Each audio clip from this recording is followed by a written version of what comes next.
Hello Debidwar, আমি আজকে এখানে আসতে পেরে সত্যি খুবই আনন্দিত। দেবিদারে আমি আজকে প্রথম আসলাম, কুমিল্লাতেও আজকে আমার প্রথম আসা।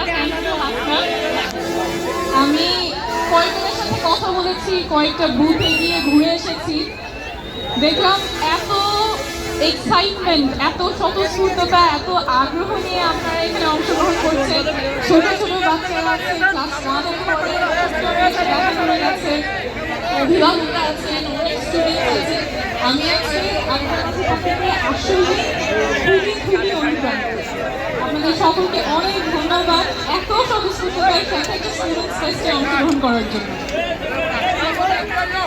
আমি সাধারণ চিকিৎসা নিয়ে কথা বলি, আজকে চিকিৎসা নিয়ে কথা বলবো না, আমি একটা গল্প বলবো এবং ওই গল্প থেকে একটাই লেসেন।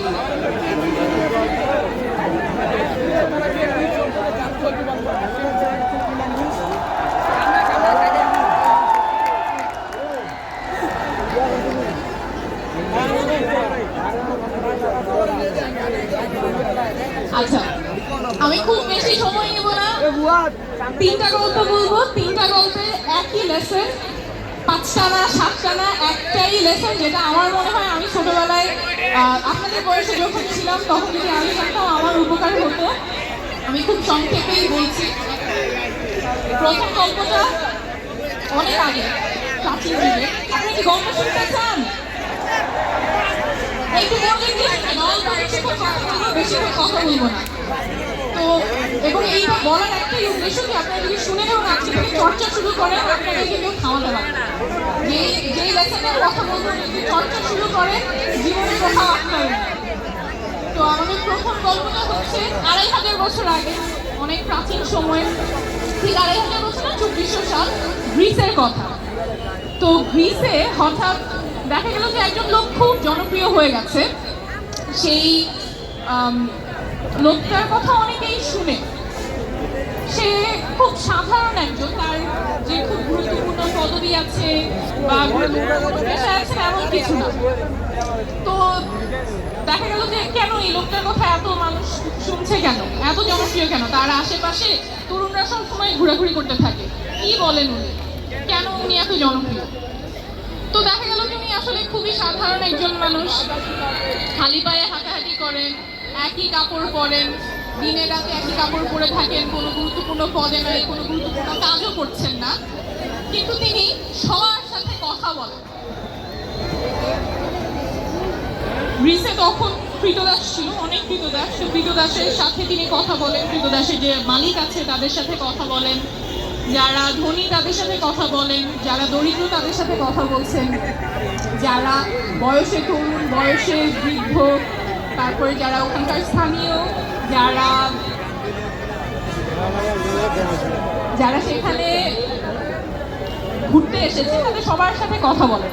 তো তিনি কি এমন কথা বলেন যে জন্য মানুষ তার কথা এত মন্ত্রমুগ্ধের মতো শোনে? উনি আসলে কথা বলেন, সে প্রশ্ন করতেন যে যাদের আমাদের খুব কাছের যে কনসেপ্টগুলো আছে, যে ধারণাগুলো আছে, মূল্যবোধ আছে, সেগুলো নিয়ে তিনি প্রশ্ন করতেন যে সাহস কি, ক্ষমতা কি, সম্মান কি, ভালোবাসা কি, এইসব প্রশ্ন তিনি সবাইকে করতেন। বাজারে বাইরে এই যত ধরনের মানুষ আছে, কৃতদাস আছে, ধনী, দরিদ্র, বয়স্ক, তরুণ, সবাইকে এই প্রশ্নগুলো করতেন। এবং এই প্রশ্নগুলোর উত্তর যখন মানুষ দিত, তখন তিনি আবার কত প্রশ্ন করতেন যে কেন এইটা চিন্তা করছেন না, আপনার কাছে আপনার এই ধারণাটা কি। তো এই প্রশ্ন উত্তরের মাধ্যমে এমন একটা জায়গায় তাদেরকে নিয়ে যেতেন যেখানে তারা তাদের ধারণার খাতটা ধরতে পারতেন, বুঝতে পারতেন যে আমি যে চিন্তাটা করছি সেখানে গ্যাপটা কোথায়। তো উনি নিজে প্রশ্ন করতেন এবং মানুষকে প্রশ্নোত্তর শেখাচ্ছেন। যখন মানুষ প্রশ্ন করতে শিখে যায় সত্য কি ন্যায় কি, তখন সমাজের এক শ্রেণীর মানুষের বিপদ হয়ে যায়। আপনারা কি গেস করতে পারেন কাদের বিপদ হয় যখন মানুষ প্রশ্ন করতে শিখে যায়? যেমন আমরা জুলাই আগস্টে যখন প্রশ্ন করতে শিখে গিয়েছিলাম, তখন কিন্তু এক শ্রেণীর বিপদ হয়ে গেছিল, যারা ক্ষমতায় ছিল তাদের বিপদ হয়ে গিয়েছিল। আমরা সাধারণ ছাত্র জনতা যখন প্রশ্ন করলাম কেন এমন হবে, তখন যখন তারা যখন বিপদে পড়ে গেছে, প্রথমে আমাদের ভাই বোনদেরকে তারা মারা শুরু করেছে, এরপরে এক পর্যায়ে তারাই বিতাড়িত হয়েছে। তো গ্রিসের সেই ভদ্রলোকের সেই সৌভাগ্য হয়নি। তিনি যখন প্রশ্ন করে মানুষকে প্রশ্ন করা শেখাচ্ছিলেন, যারা ক্ষমতায় ছিল তারা তাকে বিচারের আওতায় এনে মৃত্যুদণ্ড দিয়ে দেয় এবং তিনি হাসি মুখে সেই বিষপান করে মৃত্যুদণ্ড নিয়ে নেন। আপনারা কি কেউ গেস করতে পারেন গ্রিসের এই ভদ্রলোক কে ছিল, যার কথা আমরা আজকে 2500 বছর পরেও বলছি? এখান থেকে একজন বলেছেন সক্রেটিস, উনি সক্রেটিস।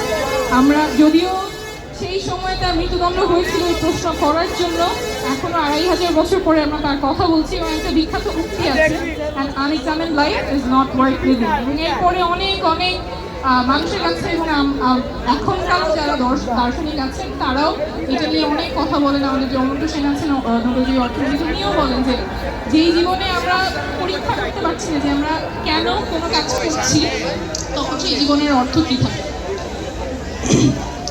আপনাদেরকে যখন কেউ বলবে যে এভাবেই হয়, এভাবেই চলে, তখন অবশ্যই প্রশ্ন করবেন কেন। যদি প্রশ্ন না করেন তাহলে অন্যরা যা বলে দিচ্ছে জীবনটা ওভাবেই চলবে। আপনার জীবন আর আপনার থাকবে না, অন্যরা যেভাবে বলছে সেই জীবনেই আপনাদের হবে। দ্বিতীয় যে গল্পটা বলবো একদম সংক্ষেপে বলি। দ্বিতীয় গল্পটা দুই ভাইয়ের গল্প। দুই ভাই একদিন আবেদন করলো যে আমরা উড়োজাহাজ বানানোর গবেষণাগুলো জানতে চাই, কিন্তু তখন বিশ্বে কোনো উড়োজাহাজ বানানো হয় নাই সেই পর্যন্ত। তারা এটা জানালো স্মিথসোনিয়ান ইনস্টিটিউটে, যেটা বিশ্বের সবচেয়ে বড় শিক্ষা গবেষণা এবং মিউজিয়ামের কমপ্লেক্স। সেখানে তারা জানতে চাইলো যে প্লেন বানানো এবং প্লেন ওড়ানোর বিষয়ে যা যা গবেষণা আছে আমরা সব জানতে চাই। তো এই দুই ভাইকে খুবই অসাধারণ যে বিশ্বে এখনো প্লেন আবিষ্কারই হয় নাই, কোনো প্লেন এখনো চলে নাই, কিন্তু তারপরেও তারা এই গবেষণা জানতে চায়। তারা খুব অসাধারণ কেউ ছিলেন না, সাধারণ দুই ভাই ছিলেন যাদের সাইকেল বানানোর দোকান ছিল। এবং সাইকেল বানানো ওই সময় খুবই প্রচলিত ছিল, শত শত এরকম সাইকেল বানানোর ফ্যাক্টরি ছিল। 10 লাখের উপরে বছরে আমেরিকাতে সাইকেল বানানো হতো, কিন্তু ওনারা ওটাতে সন্তুষ্ট ছিলেন না। ওনারা চিন্তা করছিলেন সাইকেলের চেয়ে বেশি আর কি হতে পারে।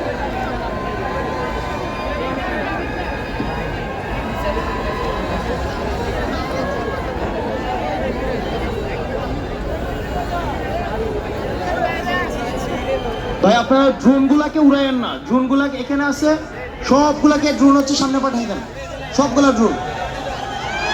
হ্যাঁ, স্ক্রিনে যেন না হয়।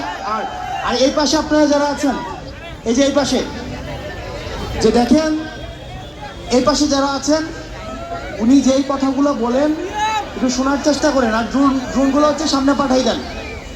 আমাদের যে রেজিস্টার ড্রোন আছে, একটা ড্রোন আর উড়বে না। এই যে এই পাশের এই ড্রোনটা কার, এই ড্রোনটা কার, এটাকে পাঠিয়ে দেন। ড্রোন আর উড়ানোর দরকার নাই।